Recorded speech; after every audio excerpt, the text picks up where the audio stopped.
Hello, everybody. Welcome to Indigo Tarot Odyssey and what you're meant to hear. How is everyone? Happy new Cancer moon. I'm telling you guys, there is going to be like a beautiful swirl of gorgeous intuitive information that's going to help us over the next few days.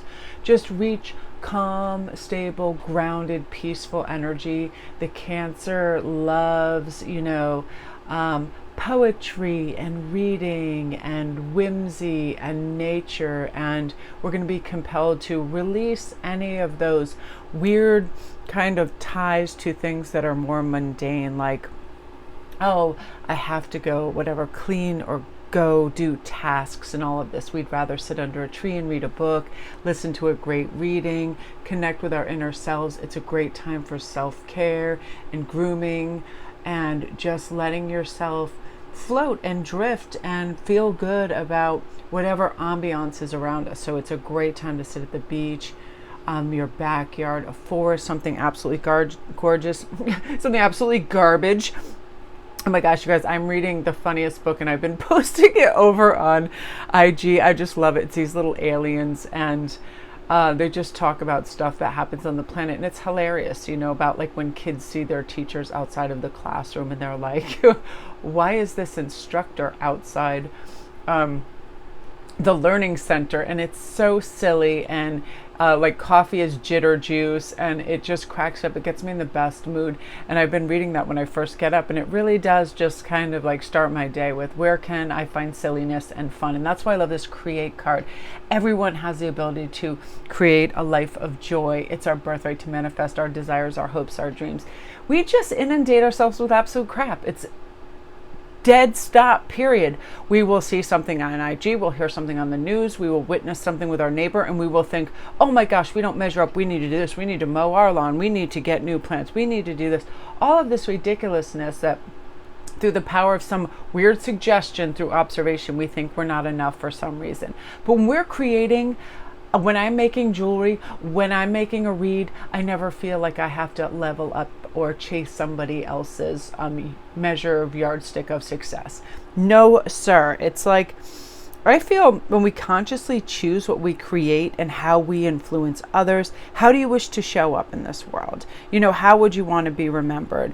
The conscious choosing, it gives us increasing control over our own lives and any of the legacies we leave behind, the energy that we create, because we pause and we say, well, individually, this way would work best for me. This would make me feel grounded, safe, achieved, whatever it is. And we have abilities and talents, and I feel like they will start to extend to a larger audience. If you're an event planner, a chef, a musician, a dancer, it's important to do these joyful things on our own in practice and hone our craft and feel good. And that brings us to the dance card, which I love. Change is not possible without movement, and movement is everywhere in the universe. You're invited to join the dance. So to me, this is move a muscle and change a thought. If you're sitting there for a moment, just say you're sitting and drinking your coffee. What are you observing and what are you thinking? If you're in a room where you see dust or you see an accumulation of clothes that need folding, all of this, and you feel like, oh my God, I need to, I should, I feel that is when it's time to move a muscle, stand up, change a thought, go to a new environment where you think something is like clear and fresh and wonderful. Oftentimes it's just stepping out and opening your window and looking out your window and creating more space too. I consistently need to do that as a Sagittarius. I like big vast vistas. I like to feel like like I have about an acre of land to just sit out there, listen to the birds. I feel like I breathe well. I feel like I have a restfulness in nature that we don't necessarily derive in our homes, because our homes kind of taskmaster us and make us think we need to do more. That's why I love this dance card reminds me of all those new wonderful TikToks, and sometimes I get a little cringe at them, but where families start to dance together and everybody starts to move. How do you be in a bad mood? Like, I can't even imagine how you could be in a bad mood dancing around to something silly and fun. I feel like I was just watching Umbrella Academy, which I love. It was one of my favorites. And when they all busted out in that Footloose dance, the nostalgia, oh my Lord, of the first time that I saw Footloose, that dance, that music, that I just like through the roof. I must have listened to that song 80 million times. Just loved it. It is something about joy that just rises within us to move anyway, like yoga and swaying and stretching and all of this. But there's so many beautiful little elements that take place in the summer that we can participate in the dance of the world. Things are fresh and lush, and I feel like they thrive and they're beautiful and they're rich, everything, the pop of colors and flowers. Just observe that at a supermarket. What is fresh? When you go in the supermarket today, tomorrow, whenever, look and see what's in season and what looks really fresh and lush. That's part of the dance of nature and what it's providing for us, right? Participate in that. I actually ended up doing that with like conscious choice yesterday. I mentioned I pulled into a parking lot, had a whole bunch of fun shops where I could have like went and just spent money for no reason on clothes and beads and all this stuff. And I was like, you know what is also there? A supermarket with some wonderful things that you can nourish your body and cook and do some things and treat some people. And I felt really good when I did that, because it was sort of like the dance of what is fresh and what's in season, and it felt really good. And I feel like summer is a good time where, you know, for like little family reunions and picnics and people getting together and spending time together. That's so wonderful too. And I remember a few years ago, we had this great family reunion for my grandmother's like 90th birthday. And it was so wonderful to just spend time and just like sit on, oh yeah, this was shortly after that. Then we went to my uncle's house on his deck and just talked about the good old days and family members and laughed and had pizza and just had a wonderful, like warm, receptive, awesome time. This was on my mother's side, and I love all her brothers. They are absolutely just phenomenal people, and that's the thing too. Dance also talks about say yes to invitations and expand. That brings us also to practice self-care. I have to say, as this Cancer new moon was approaching, I do become a little more like hermetic. I do kind of like want to seal myself in my yard and my house and learn things and be quiet. I'm a little more sensitive. Like I don't like loud noise. I don't like hostilities.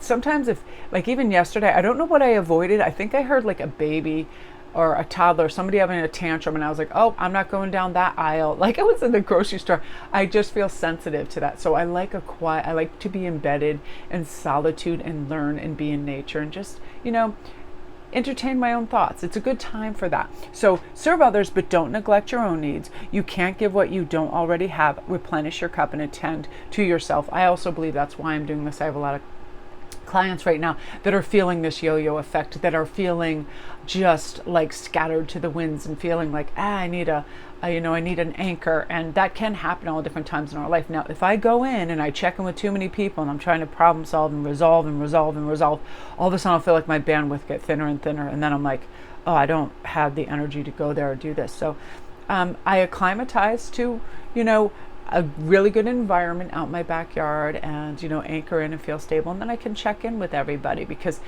at that point, we're now not becoming the mood or the environment that somebody else is in. We create our own, which is we feel stable, we feel centered, and all of this. But I know so many of my listeners, you guys are absolute givers. You are. You want everyone happy, you want everyone fed, you want everyone content, but we have to be careful not to do that at the cost of ourselves and our sanity. If I love it, a representation of this card for me is definitely like that gorgeous Ace of Cups. We're not giving, when our cup is like 50%, 60% full, we're not picking up that cup and filling up others, with their emotional medicine. We wait till that cup starts to overflow. That means we have more than enough. We have more than enough time. We have more than enough resources. We have more than enough good juju to go around, right? And then we pan it out. And we never, ever, ever feel guilty for taking time for ourselves and for healing and for, getting sustenance for ourselves. Sometimes for me, I can bounce back in a minute if I just say, I don't have to answer this right now. I'm going to go read something silly, something that's informative, something that brings up my vibe, and then I feel good, and then I can share a little. Also, sometimes knowing, and I have no doubt this to be one of the truest things ever, that Emotions are contagious. It creates feelings. When somebody laughs, that's why other people laugh. Laughter is contagion. But also, if you see somebody that's looking at you, like say on a train or a plane, and they're really gloomy or really low, all of a sudden we get this kind of like vibe, and it's heavier. Facial expressions. That's why I listen to podcasts and I smile my rear end off when I'm out in public. I find little kids in strollers smile at me. Dogs come up to me. People smile back. They hold the door for me. And the opposite is true for the doom and gloom face, or that like there's not enough space on this planet for both of us, get the hell out of my way. You ever get that look like a Christmas, close to Christmas, when you're waiting in line and both of you are walking towards the line at the same time? I had to share this story. There is this best restaurant in Cape Cod, and everybody wants to go there, and the majority of the time, if you go at exactly breakfast time, there can be up to an hour and a 90-minute wait, and all bets are off on humanity. All decency goes out the window, and people are savage. So what they'll do is they'll pull right up. If they see somebody walking across the street from the hotels, whatever, they'll pull right up in their car, and someone will jump out the passenger seat and run up to get next on the list. And if you're walking, it's so funny. People will break out in a jog, and my family gets so mad at me because I just won't. I'm like, if I'm especially if someone's older, my husband's like, oh my God, that lady was like walking in tandem with you. All you had to do was pick up your pace. I'm like, dude, she was 90. You want me to knock grandma down so I can get my Eggs Benedict 5 minutes sooner? I'm not about that life. But it is, it's so funny when you see, when people think they're in competition for time, and time, that's when you find time is that variant where people get very sketchy. They don't like anybody jumps lines. You'll see that anywhere, especially at the DMV. A sword fight will break out. It'd be ridiculous. You know what I mean? It's like one of those things. But I feel like self-care also says, where should you not go today? Like, I know for myself, I don't want to go at rush hour in downtown traffic in Stamford. That just, it peels like life layers off me. I do not like it, the impatience and all that. So no, I'm going to save myself the energy of that. I don't need to go jogging at 2 o'clock when the sun is like apex predator and melting my skin off my body. Not going to do it. Things that will save natural energy and power, peace of mind, and all of that are things that I'm going to do for myself today. I know what to avoid to promote self-care. And that can even be contact with certain people. Certain family members may be messaging, email, whatever, trying to tell you what's best for you. You don't have to answer them. You're not obligated. It's a time for beautiful self-care, which I love. So also over on IG, I will post, I'm going to run a new moon read special. I love doing readings on the new moon because I feel like it's one of those things where you're really thirsty, and the new moon provides you with this cool, tall glass of pure water that just makes you feel like so refreshed. And the new moon, we can do that for ourselves by just taking a few steps, releasing. I just say out loud, I release pressure, I release time constraints, I release obligations that aren't good for me, I release animosity and or impatience, things like that nature. Like, I can wait, I have all the time in the world, all is well, I'm good, that kind of energy. So my beauties, that is what you're meant to hear today. Have a great day.